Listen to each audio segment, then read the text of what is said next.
E com isso eu gostaria de convidar os irmãos a estarem abrindo as suas Bíblias lá em Jeremias, lá em Juízes, capítulo de número 3. Nós leremos o versículo de número 7 até o versículo de número 11. Juízes, capítulo 3, do versículo de número 7 até o versículo de número 11.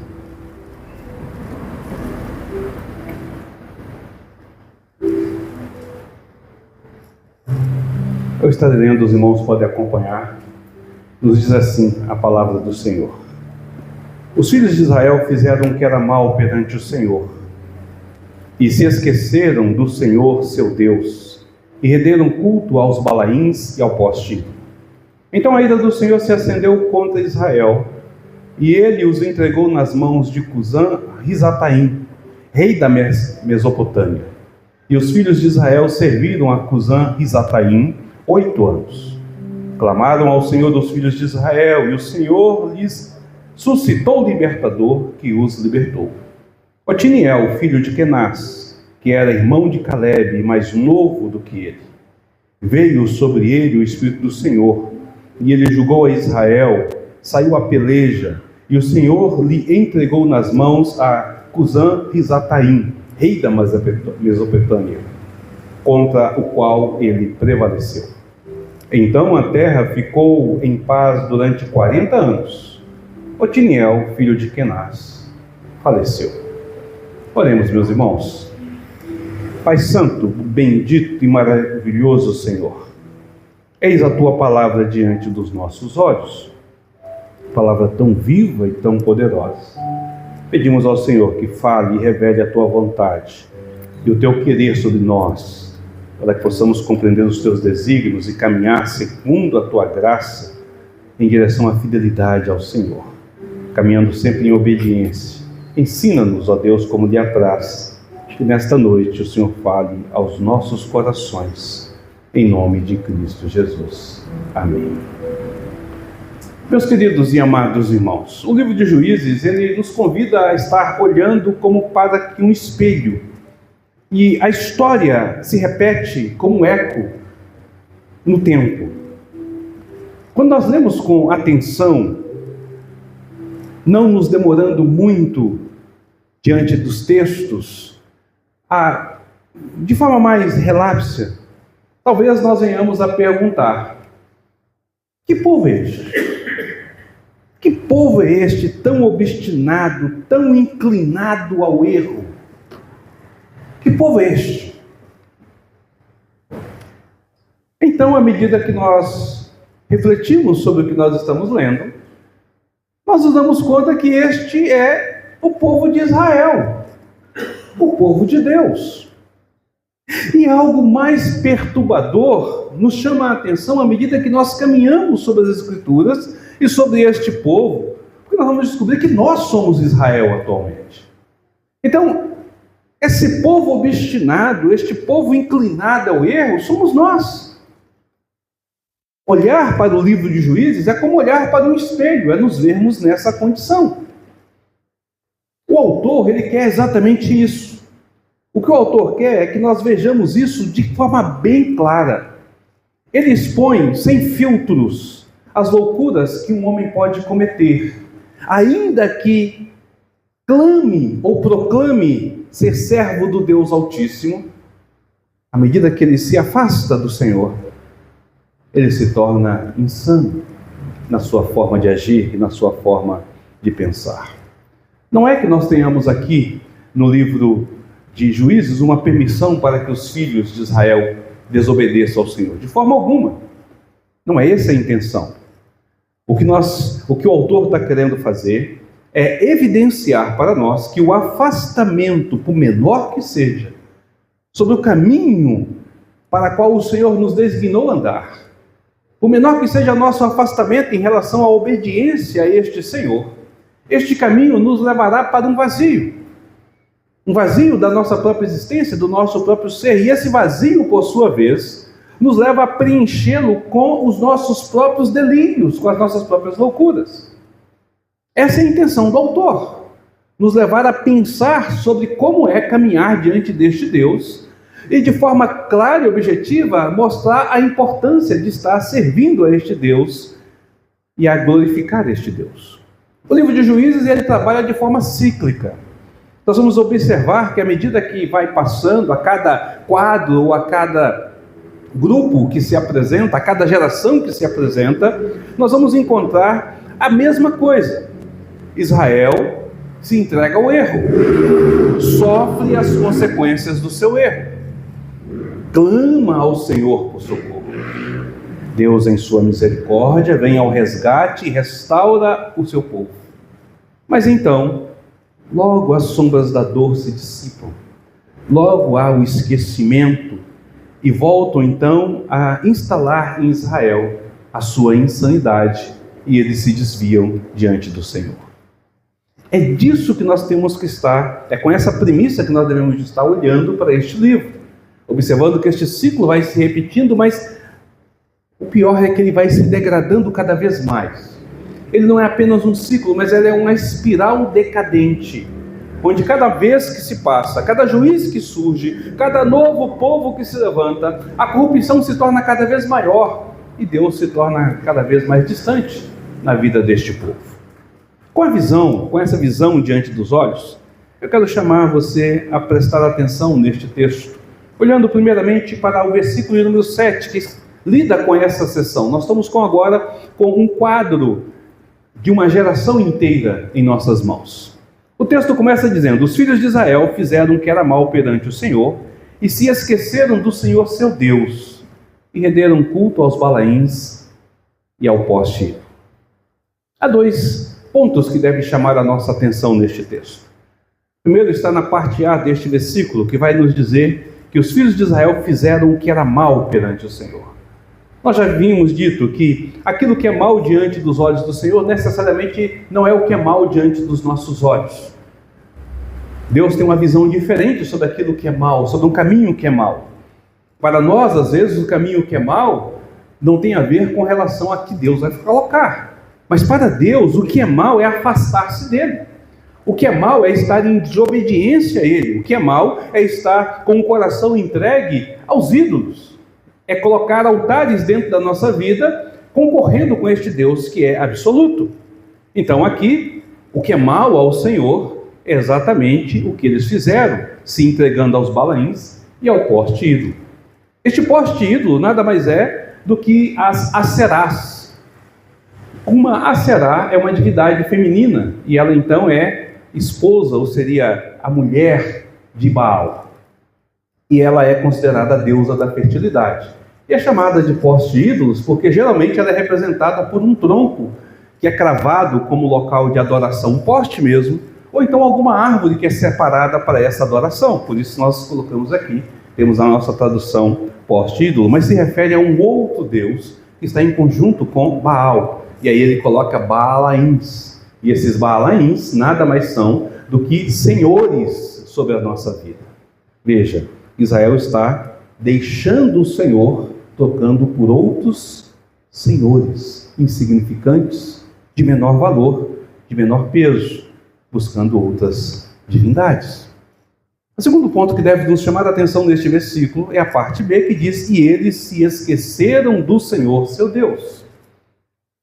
Esquecer e lembrar, no contexto do Antigo Testamento, não é a mesma visão que nós temos de esquecer e lembrar. Não, ele não está dizendo que o povo de Israel teve uma amnésia, que o povo de Israel, de repente, não sabia mais quem era o Senhor, que não mais lembrava do Senhor. Não, não é isso. Não é dessa forma que ele está lidando. A ideia de esquecer do Senhor é exatamente desviar-se dos seus caminhos. Veja, Israel sabia quem era o Senhor. Eles conheciam a lei do Senhor. Eles ainda participavam das festas, da adoração ao Senhor. O tabernáculo estava montado na cidade de Siló. Todas as festas aconteciam, a lei de Deus era lida, o sacrifício diário acontecia. O que acontece é que agora tudo isso se torna apenas rituais vazios, sem vida, sem essência, sem devoção. Estão apenas sendo religiosos. A lei é lida e é guardada, mas ela já não molda a vida destas pessoas. Ah, meus amados, é exatamente isso que está acontecendo. Não é que eles abandonaram o Senhor ao esquecer do Senhor. Deus estava lá, no seu tabernáculo. Na visão deles, Deus continuava sendo o Deus de Israel. Mas eles se desviaram do caminho e não mais seguiam as ordenanças e os mandamentos do Senhor. E aqui nós temos uma lição importante, a qual nós não podemos passar por ela. Assim como os filhos de Israel, nós também somos propensos a ter os mesmos atos. Conhecemos, ouvimos e repetimos a palavra do Senhor, mas nós não a praticamos, nós não a vivemos. Quando a verdade de Deus não transforma nossas vidas, outras realidades irão ocupar o nosso ser. Outros deuses irão se erigir em nossos corações, irão erguer-se em nosso coração, e sem perceber, nós entraremos neste esquecimento. Adoração é mais do que um rito, é mais do que um costume. A adoração verdadeira é prática, é santidade no ordinário, na vida comum. É a busca de Deus no cotidiano, está na forma em que vivemos, no café da manhã que tomamos, na jornada de trabalho, nos passos do dia a dia.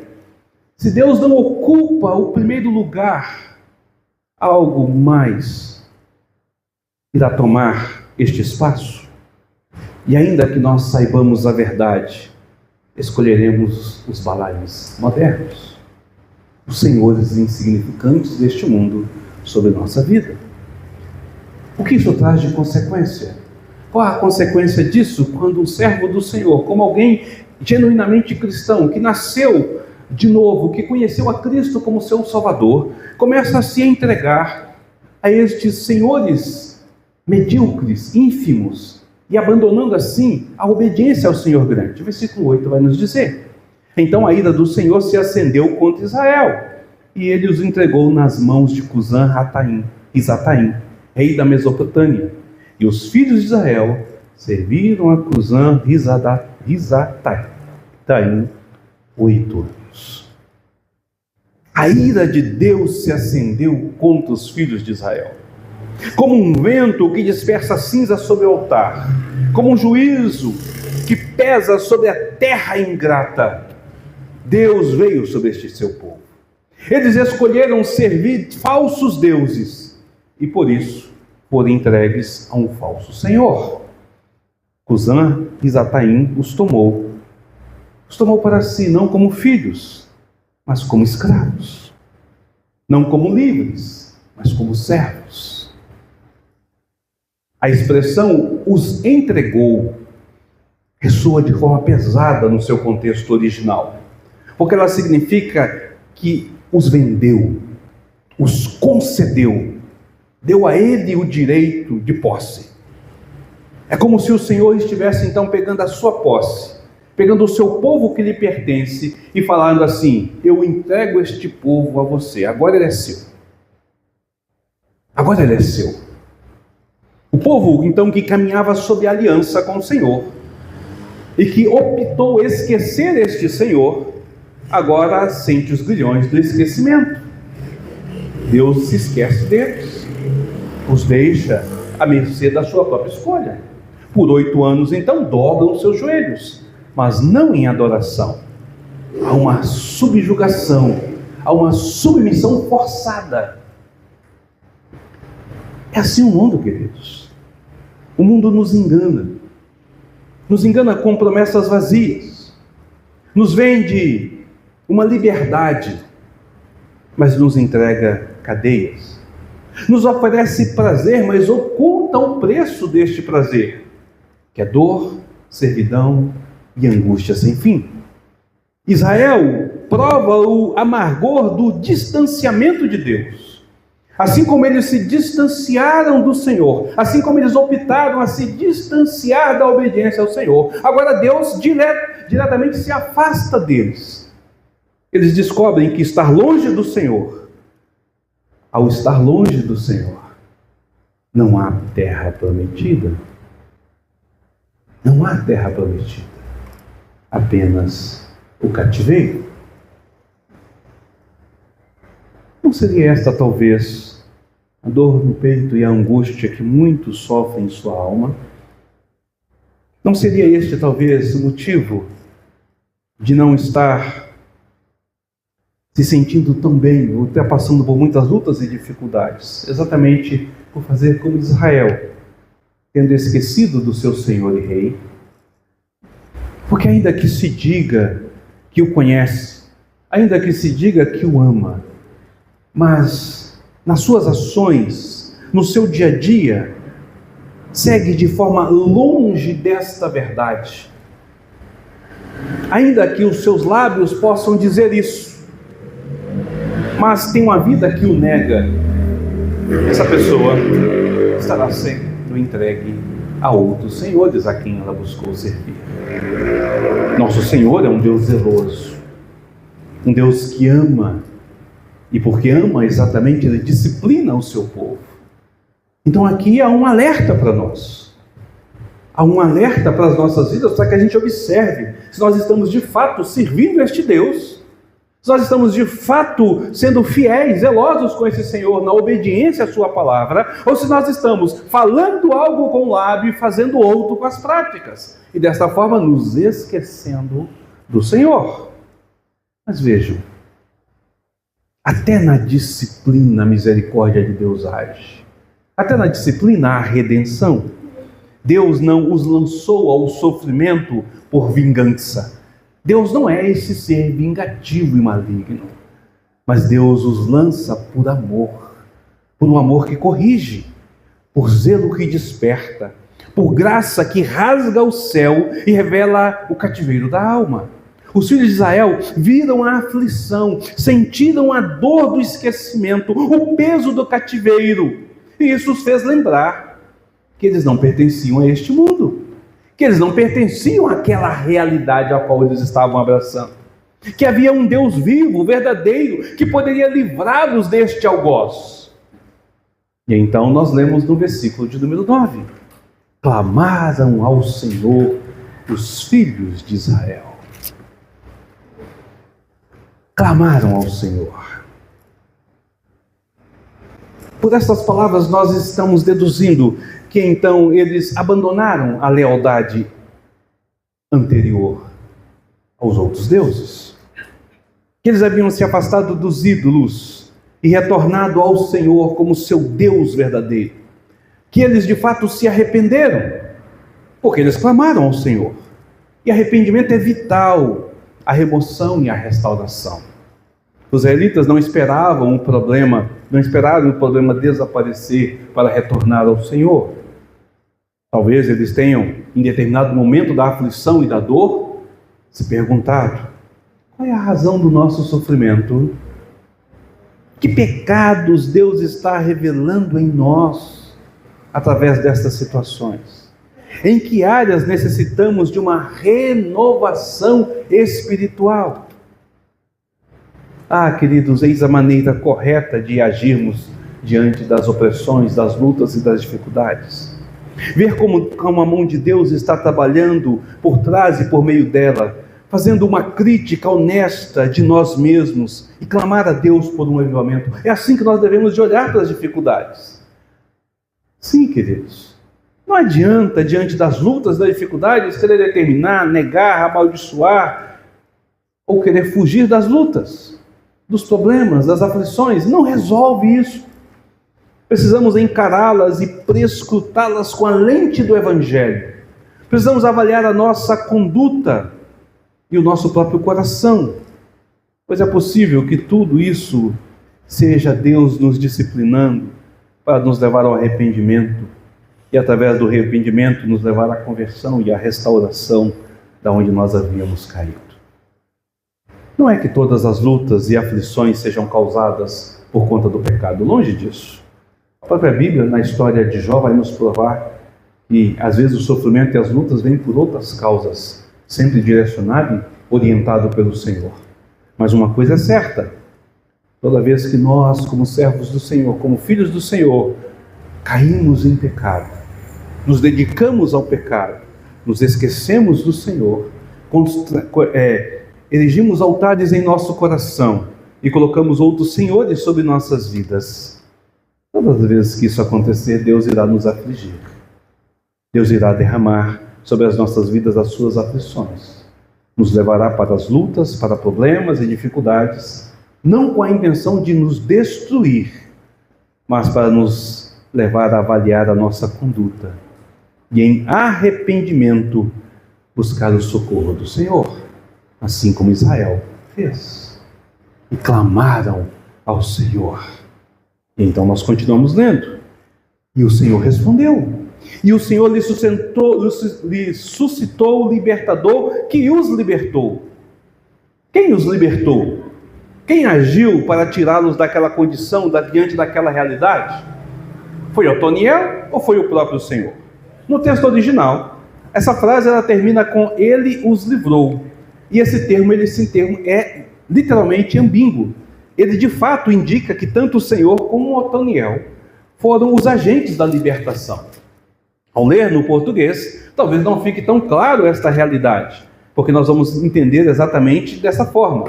E o Senhor lhe suscitou o libertador que os libertou, Otoniel, filho de Kenaz. Mas aqui a ideia é que o Senhor está agindo através de Otoniel. Otoniel não é o agente propriamente dito, mas ele é o instrumento de Deus.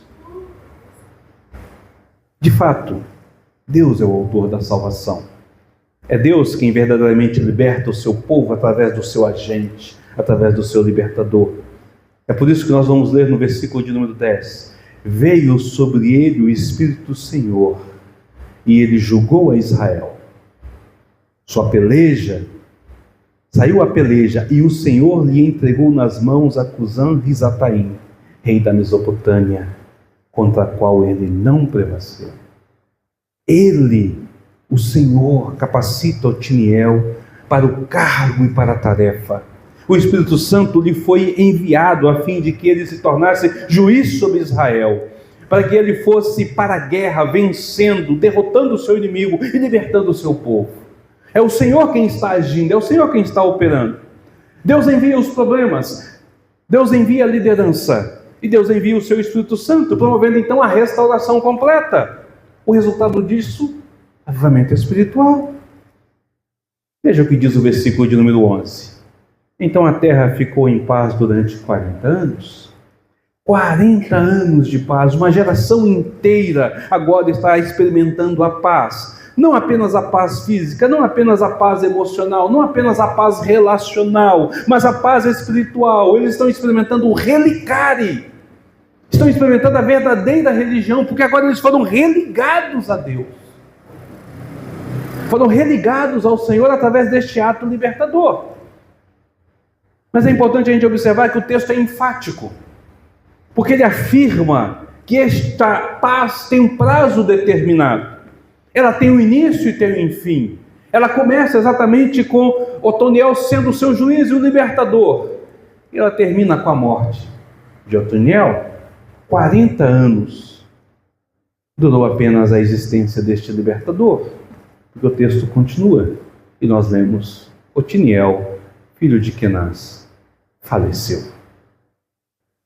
Sem um libertador, sem um líder, o povo então volta ao seu próprio caminho. Essa é a trágica história de Juízes. Este é o ponto central do livro, a qual Juízes 21, 25 vai nos dizer: naqueles dias não havia rei em Israel, cada um fazia o que achava mais reto. A morte de Otiniel nos faz lembrar que neste mundo nunca encontraremos um líder, nunca encontraremos um juiz, nunca encontraremos um rei, nunca encontraremos um libertador que seja suficiente para nós.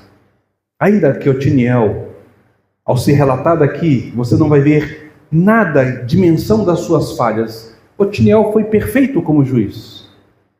Quando nós continuarmos a ler, nós vamos perceber que em todos os outros juízes, com exceção de Josué, que é citado, de Otiniel, todos aqui são expostos nas suas falhas. Todos cometeram algum tipo de erro enquanto estava julgando ou enquanto estava libertando a Israel. Porém, Otiniel, ele se apresenta de forma derrubada. O que nós vemos no seu resumo é que ele foi, venceu, libertou e julgou por 40 anos, trazendo paz à terra, até que ele morreu. Não há uma menção que Otiniel cometeu algum demando diante do Senhor. Foi um bom juiz. Podemos dizer, humanamente falando, que foi um perfeito juiz, que foi um bom líder. Um líder que conduziu de forma clara e objetiva. Mas, queridos, ainda assim ele era limitado. Tão limitado que a sua paz teve princípio e fim. Que o seu governo teve princípio e fim. Que o seu aconselhamento, que o seu cuidar teve princípio e fim. Não tinha duração. Não foi eficaz até o último ponto. Isso então aponta para a nossa necessidade de um libertador, de um redentor divino que nos resgate de modo eficaz e eterno. Isso nos aponta então para a necessidade daquilo que viria séculos depois deste livro, daquilo que viria séculos depois desta história, e que nos resgataria não com a força de um exército, não pelo poder da espada, mas pelo seu precioso sangue derramado, vertido por nós pecadores. Onde a morte do libertador seria exatamente o que promoveria a verdadeira liberdade, não do cativeiro de Cusã-Risataim, não do cativeiro do Egito, mas do cativeiro da morte, o nosso maior algoz, do cativeiro do pecado, aquele que nos prende e nos amarra. Meus amados, aquele que foi enviado, levantado por Deus Pai, fortalecido, capacitado pelo Espírito Santo, que se fez pecado por nós, que deu a sua vida por nós. Este é o verdadeiro libertador, que jamais morrerá, cuja paz, então, este relicare com o santo e soberano Deus, esta religação, a verdadeira religião, se estabelece de forma perfeita e verdadeira, nos apontando então para esta realidade, a necessidade de Jesus como nosso Redentor e Salvador. Diferente de Israel, que nós vamos ler aqui no livro de Juízes, essa constante geração que cai e levanta, que cai e levanta, que cai e levanta, nós podemos permanecer em pé, porque o nosso Redentor, porque o nosso Libertador não morrerá, porque Ele não falhará, e todo o poder se encontra nas suas mãos. Isso nos alerta um pouco mais. Porque eu comecei dizendo que o livro de Juízes é como olhar no espelho. Nós nos vemos neste povo, nas mesmas condições. E quando nós olhamos que este povo se esquece do Senhor e se afasta do Senhor, nós percebemos que nós também fazemos isso. Mas eles têm a desculpa de não terem um rei. Eles usam como a desculpa o fato de que eles estão fazendo aquilo que é bom aos seus próprios olhos, porque o rei não veio sobre a vida deles. Porque o juiz a qual o julgou durante um tempo morreu, ou porque o juiz a qual o está julgando é falho. Mas nós temos um juiz que é perfeito, nós temos um libertador que é perfeito, nós temos um rei que é eterno. Então por que nós nos esquecemos do Senhor? Então, porque nós olhamos para Juízes e nos vemos na condição do povo de Israel, cometendo os mesmos desatinos, cometendo os mesmos erros? Nós deveríamos de ser diferente, deveríamos de viver diferente, de agir diferente, mas nós temos experimentado as mesmas coisas, porque simplesmente nós temos nos esquecido do Senhor. Daqui a pouco, em alguns instantes, nós iremos participar daquilo que é chamado de memorial. E a ideia de um memorial é nos trazer a lembrança, é nos fazer relembrar.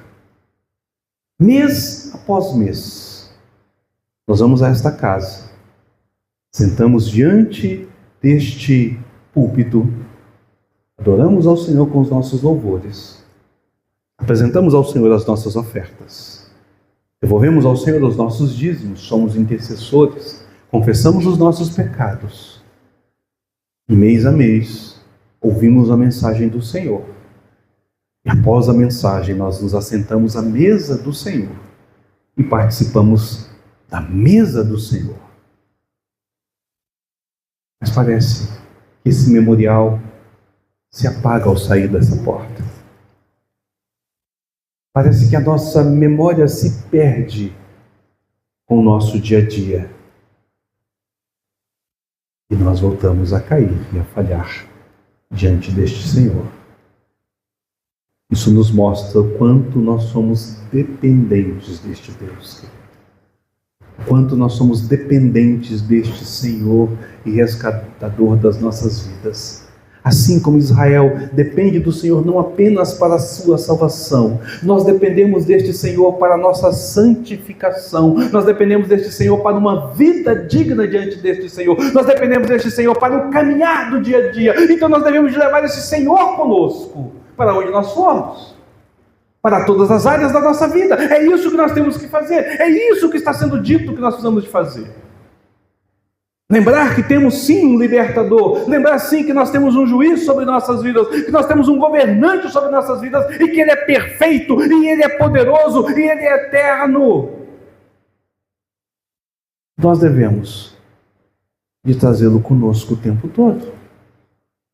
No nosso café da manhã, na nossa jornada do trabalho, nos passos do nosso dia, e não apenas nos nossos momentos devocionais, nos momentos de adoração.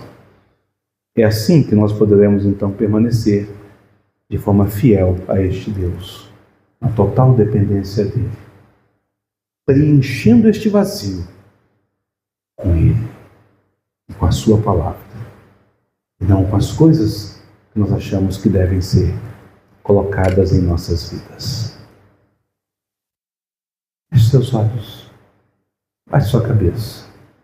Quero te convidar a fazer um momento de introspecção. Quero convidar você a ter esse momento de avaliação sobre a sua vida, para que você venha pensar sobre como você tem vivido diante deste Deus. Você está preparado para este momento?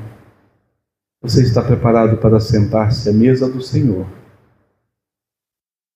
Este é o momento em que veremos avaliar e devemos destruir os balaíns e os acerás que estão ocupando espaços em nossas vidas, para preencher com a verdade que liberta, a vida que é abundante, a graça que é transbordante, experimentando, sorvendo tudo aquilo que há de bom, através da confissão e do arrependimento. Pai Santo, Deus bendito e majestoso, aqui estamos nós como igreja do Senhor, diante da Tua presença, que é santa e vibrante. Após ter esse momento em que nós celebramos com os nossos louvores a Ti, em que adoramos o Teu santo nome, em que bendizemos o Senhor, e após esse momento da Tua palavra que é ministrada ao nosso coração, ó Senhor, eis que estamos aqui. E antes de participar desta mesa, colocamos a nossa vida diante do Senhor. E queremos clamar como salmista: vê se há em mim algum caminho mau, para me guiar pela vereda da Tua justiça, Senhor. Às vezes, ó Pai, eu estou enganando a mim mesmo. Às vezes, ó Pai, eu estou até achando que estou vivendo com fidelidade, mas na verdade não estou, porque não estou sendo obediente à Tua palavra. Não estou atinando para os princípios da Tua palavra. Então, neste momento, eu me coloco diante do Senhor, depois desta palavra exposta, pregada, anunciada, e peço que o Senhor venha, que o Senhor derrame da Tua graça, da Tua misericórdia, e que o Senhor nos perdoe, que o Senhor nos lave da nossa iniquidade, e que o Senhor nos permita participar da mesa do Senhor